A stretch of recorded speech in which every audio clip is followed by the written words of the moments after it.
būtų neblogai pašnekėti apie reklamą. Ar ta reklama tokioj formoje, kokia jinai šiai dienai yra, ar jinai yra gerai, ar jinai galbūt turėtų būti kažkaip tai ribojama? Nežinau, kokia tavo nuomonė tuo. Mano nuomonė, kad kai eini, sakykime, į Maksimą ir prie dešrų skyriaus tu randi plakatą didžiausią, posterį tokį, žinai, ir ten nupaišytas implantas ir parašyta, kad mes jums padarysim implantą daug pigiau, reiškia, kreipkitės ten tokiu ir tokiu adresu. Tai man nelabai, sakykime, atrodo, reiškia, aš nei tos dešros, bet noriu pirkti, sakykime, nei to implanto, šiaip jau atvirai pasakęs, žinai. Nes kiekvienam dalykui turi būti savo vieta ir, ir savo vieta, savo laikas. Man taip keista, žinai, kad principė vieninteliai stomatologai liko, kurie tą reklamą taip plačiai visur visuomenėje kiša. Jeigu pasižiūrėkim plastikos chirurgai. Taigi plastikos chirurgai nereklamuoja, aš jums įdėsiu, taip sakant, didesnės krūtis ar didesnius sėdmenis, sakykime, kažkokius tai. Ir pas mus sėdmenys yra pigiau ir jiem yra akcija. Na, ta prasme, tokio dalyko nėra. O stomatologai kažkodėl tai, jie... Ir aš... Ten iš tikrųjų, žinok, iš lūpų į lūpas eina, žinai, ir aš pažįstu tokį žmogų, kuris iš tikrųjų buvo pas plastikos chirurgą, su gan intimiu, sakykime, dalyku. Jam labai gerai jį padarė.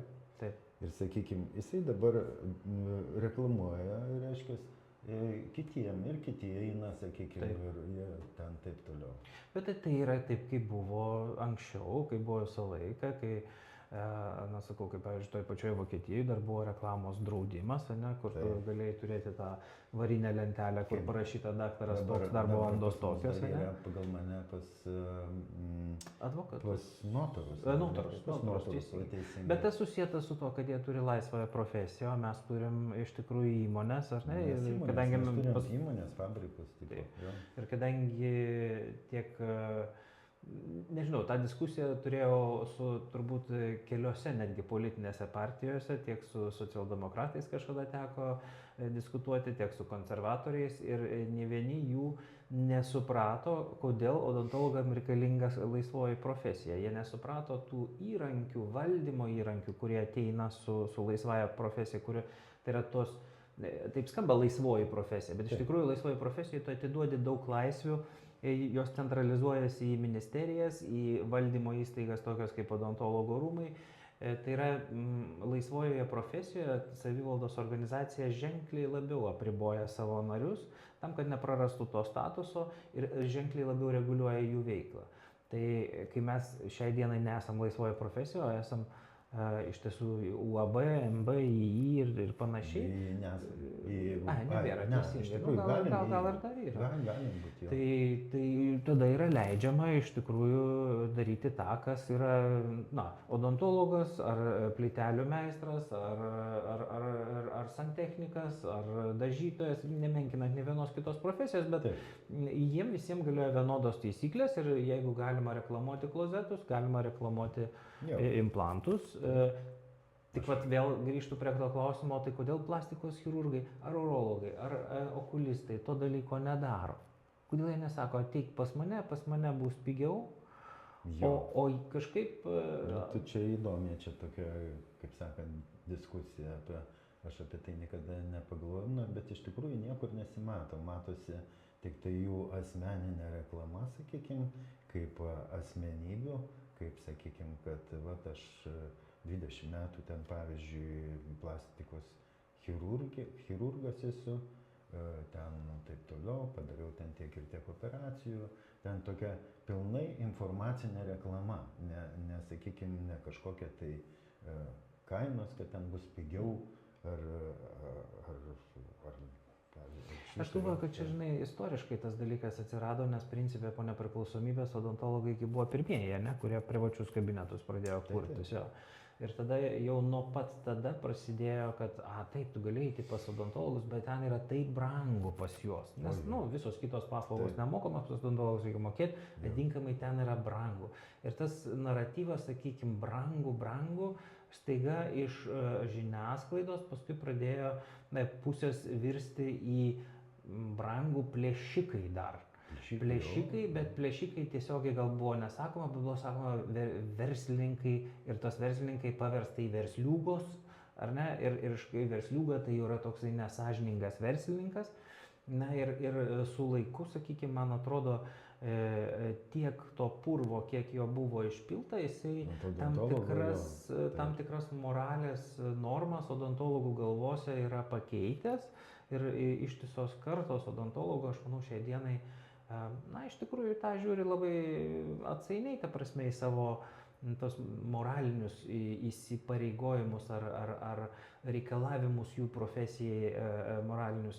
Nes, na, tai yra jų būdas uždirbti jų pinigus, tai kodėlgi, na, sakykime, jeigu valstybė leidžia.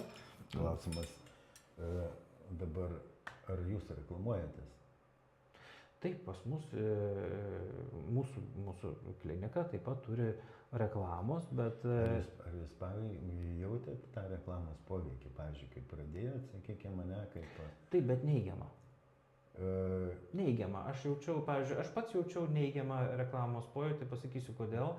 Todėl, kad žmonės, kurie ateidavo iš lūpų į lūpas, jie visą laiką ėjo ieškodami tavęs kaip gydytojo. Jie ateidavo jau su išankstiniu nusistatymu, pasitikėjimu tavimi kaip specialistų, nežinojo, kad ten Marytei, Onutei, Petrui, Jonui ir panašiai, va, padaryti dantis, jie ten 10 metų stovi ir viskas yra labai gerai ir taip, galbūt ten kažkiek tai kainavo, gal dar kažkas, bet iš esmės jie atėjo ieškodami tavęs kaip specialistų. Tada kodėl jūs darėte tą reklamą, kodėl mes darom iš tikrųjų tą reklamą?